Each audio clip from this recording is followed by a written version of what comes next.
You believe humans are weak, Zalnor began. You think they're disorganized, fearful, easy prey. A murmur of agreement spread through the ranks, the officers nodding as if this truth were self-evident. Zalnor's species, the Greylicks, had built an empire through conquest, their superior technology and ruthless tactics crushing all who opposed them. Humanity, in their eyes, was just another stepping stone toward further expansion. Zalnor paused, letting the silence fill the room, then continued. There was a time when I believed the same. He turned to a holographic map that flickered into view, showing a distant sector on the edge of Greylicks, controlled space. A lonely, unremarkable planet orbited a dying sun, its surface covered in small, scattered settlements. It was marked in red, a human outpost. It was years ago, Zalnor said, pointing to the planet. A colony much like the one we face now. Small, peaceful. No military presence to speak of. Our scouts reported that the humans there were docile, complacent. We watched them for weeks. Weeks. It was a long time for a Greylicks invasion force to wait. The junior officers shifted in their seats, uncomfortable with the notion of delaying what seemed like an inevitable victory. They lived simple lives, Zalnor continued. Farmers, engineers, traders, going about their daily business as if they were untouchable. They didn't fight. They didn't resist.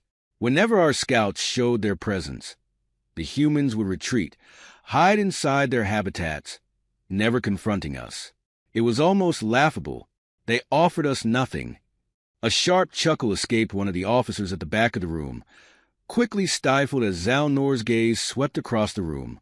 The general's eyes hardened. That's what we thought, too, he said darkly. We assumed their retreat was a sign of weakness. So we attacked. The hologram zoomed in on the planet, showing the Greylicks fleet descending onto the surface. Hundreds of ships darkened the sky, overwhelming the unarmed human settlements below. It was easy, Zalnor admitted. Our first strikes were unchallenged. We tore through their infrastructure. Power grids went down, supply lines were cut, and still, the humans did nothing. They ran, scattered like frightened animals. We captured a few leaders, civilians. It didn't matter. They all acted the same, scared, submissive. A small, satisfied smile crossed one officer's face. So they were weak, then. That's what we thought, Zalnor repeated, his voice suddenly cold. But what we didn't realize, what none of us realized, was that the humans weren't running out of fear. They were waiting, watching. He leaned closer to the map, tracing the lines of the human settlements with a clawed finger. Every move we made, they studied. Every raid, every strike. They let us believe we were winning, all while they were preparing. Zalnor straightened, pacing now, his tone sharpening. The humans didn't need a military presence. They didn't need warships or fortresses. They had something far more dangerous.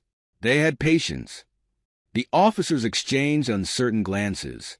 This wasn't the victory speech they had expected. Zalnor's words were unsettling, a seed of doubt that none of them wanted to acknowledge.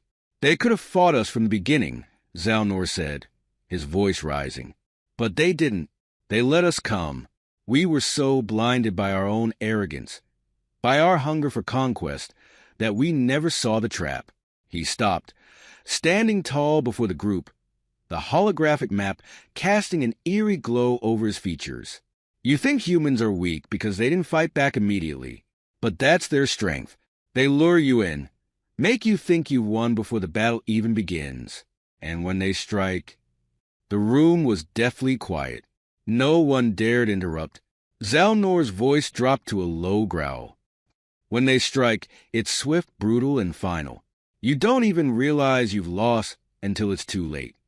He let the words hang in the air, their weight sinking into the minds of his officers. They had been eager for glory, for the thrill of crushing yet another species beneath the might of the Greylicks.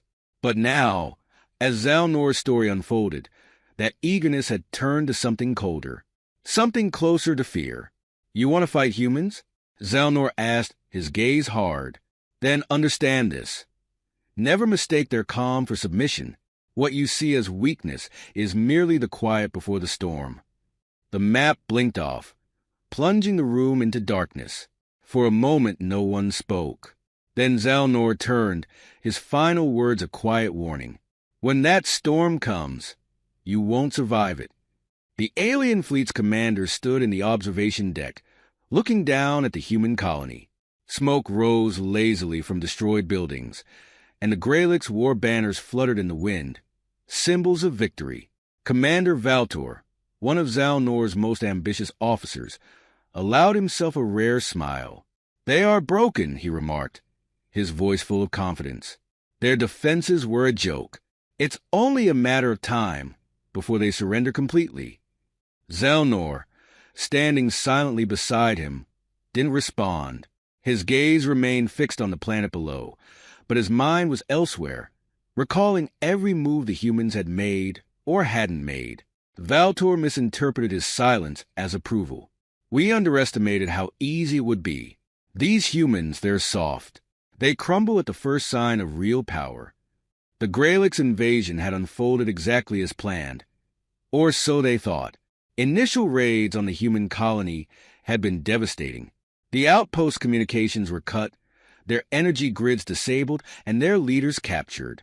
Yet, there had been no organized resistance. To the Greylicks, it appeared as if humanity had no will to fight. Valtor's arrogance was contagious. Other officers, emboldened by their early victories, began to believe that the humans posed no threat at all. The Greylick soldiers on the surface relaxed their guard, setting up temporary outposts among the ruins of human settlements. What little remained of human life skulked in the shadows, out of sight, out of mind. For weeks, the Greylicks held the colony in a firm grip, but there was an eerie stillness to it. The humans offered no resistance. They barely reacted, continuing to retreat deeper into their broken cities, fleeing whenever Greylick's patrols approached. It was as if they had accepted their fate. "They're cowards," one officer sneered during a briefing. "They don't even have the courage to fight us." Valtor agreed. "We've broken them. There's no reason to delay the final sweep. We'll crush what's left, and the planet will be ours by the end of the week." The confidence was palpable, spreading through the ranks like wildfire. Patrols became lax. Soldiers loitered at their posts, and high-ranking Greylick's officers boasted about their impending triumph. They had grown complacent, seduced by the illusion of victory. But Zalnor remained uneasy. His instincts, honed over decades of warfare, gnawed at him. Something about the humans' behavior was wrong. Yes, they had retreated, but there was no panic, no desperation. It was too orderly, too calculated. It felt like they were waiting for something. Zalnor couldn't shake the feeling that they were being watched. It was subtle, so subtle that no one else seemed to notice. But he had a distinct impression that the humans were observing every move they made, studying them, planning. But what could they be planning? The outpost had no military. Their best defenses had already crumbled. There was nothing left. Was there? The general's unease grew, but it was too late to change course. The Greylick's high command had already committed to a full invasion. Orders were given to move the bulk of their forces onto the planet's surface, to root out the final pockets of human resistance. Valtor led the charge, personally overseeing the deployment of additional troops into the shattered cities. "I'll make sure they regret ever thinking they could hold out against us," Valtor said smugly, preparing to join the ground forces. "Be careful, Commander," Zalnor warned, his voice uncharacteristically quiet. "Never assume a battle is won until it is truly over." Valtor laughed. "With all due respect, General, I think this battle is already over." The Greylick's army descended upon the planet, overwhelming the remaining human settlements with sheer numbers. Buildings were razed, and civilians were rounded up. The humans still didn't resist. They fled, as always, but never fought back. Valtor, now fully convinced of his own superiority, ordered a complete lockdown of the planet's largest city. His forces combed through every street, every building, searching for the final remnants of the human population. It was a meticulous operation, one that would, in theory, break the colony once and for all. Yet, amidst all the chaos, Zalnor could feel it, the quiet, invisible presence of something waiting in the shadows. He couldn't explain it to his officers, couldn't put the feeling into words, but he knew better than to ignore it. Days passed, and the Greylock soldiers grew restless. The humans had gone silent. There were no more sightings, no more fleeing civilians. The planet seemed empty. Commander Valtor declared their victory inevitable, a mere formality now. But Zalnor was not convinced. He could sense the tension hanging in the air, like the calm before a violent storm. And then it began. Without warning, the humans struck. The first sign that something was wrong came in the dead of night. The Greylock soldiers stationed on the planet's surface were jarred awake by a series of distant, muffled explosions. At first, they thought it was human sabotage, small, desperate acts of defiance. But within minutes, the explosions grew louder, closer, more coordinated. Commander Valtor, roused from his command tent, scowled as he watched the sky light up with flashes. "What is this?" he barked to his officers. "Some last-ditch human effort to save themselves? Pathetic." He ordered an immediate counteroffensive, confident that whatever the humans had planned, it was futile. His forces, outnumbering the humans 10-1, would crush any resistance. But when his communication lines went down, when the lights in the Greylock's command post flickered and died, the smug certainty on his face began to crack. Without warning, a barrage of human drones descended upon the Greylock's outposts. Silent and deadly, they targeted the Greylock's most critical infrastructure: fuel depots, supply caches, command centers. Each drone strike was precise, devastating, leaving the Greylock's forces in complete disarray. Soldiers scrambled, shouting orders, but their attempts at retaliation were met with eerie silence. "They've cut our comms," a panicked officer yelled, struggling to raise anyone on the interplanetary channels. "We're blind." Zalnor stood on the surface now, watching the chaos unfold. He had feared this, sensed that the humans were playing a longer game. Their retreat hadn't been cowardice. It had been strategy. The Greylocks had been lulled into a false sense of security, their overconfidence blinding them to the real danger. Valtor, still in denial, led a squad of elite Greylocks soldiers into the city, hoping to flush out the human resistance. But the humans had already adapted. They didn't meet the Greylocks in open combat. Instead, they struck from the shadows, small teams of highly trained fighters, emerging from hidden tunnels, buildings, and underground bunkers. They knew the terrain far better than their invaders, using every inch of the ruined city to their advantage. "They were waiting for us," Zalnor muttered, watching in grim recognition as the Greylock's forces were systematically dismantled. "We played right into their hands." The humans' brutality was shocking. Once they began their assault, it was swift and unrelenting.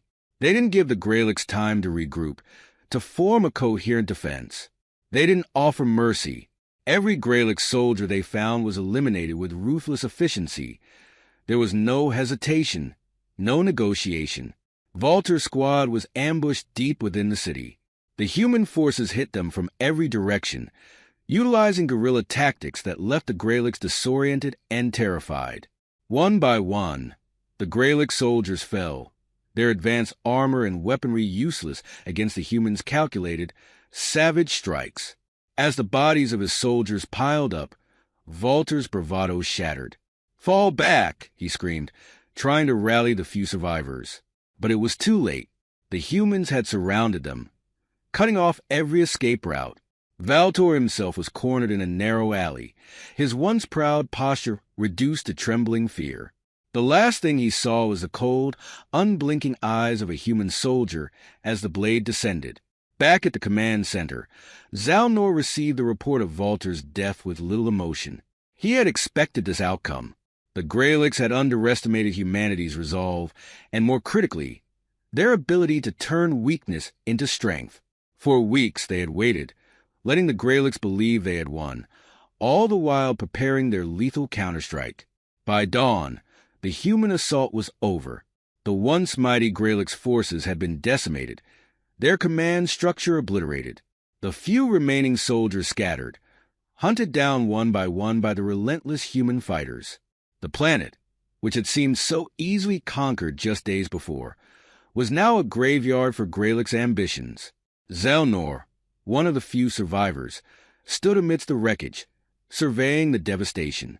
His junior officers, those who had once been so eager for conquest, were gone, lost in the massacre. The Gralix fleet, still in orbit, received his final transmission, a stark warning sent to the homeworld. "We underestimated them." Zalnor's voice, hollow and defeated, echoed across the Gralix command channels. "We thought the humans were weak because they didn't fight, but their silence was not surrender. It was strategy. They lured us into a trap, and when they struck, they did so with a ferocity we couldn't match. There was no battle, no glorious victory, only swift annihilation." He paused, glancing around the smoldering ruins of the Gralix outpost. "Never mistake their calm for weakness," he said softly, repeating his earlier warning. "When humans strike, it is swift, brutal, and final." The transmission ended. Above the planet, the Gralix fleet disengaged, retreating into the vastness of space, broken and humiliated. The aftermath of the human assault would ripple through the Gralix empire for years to come.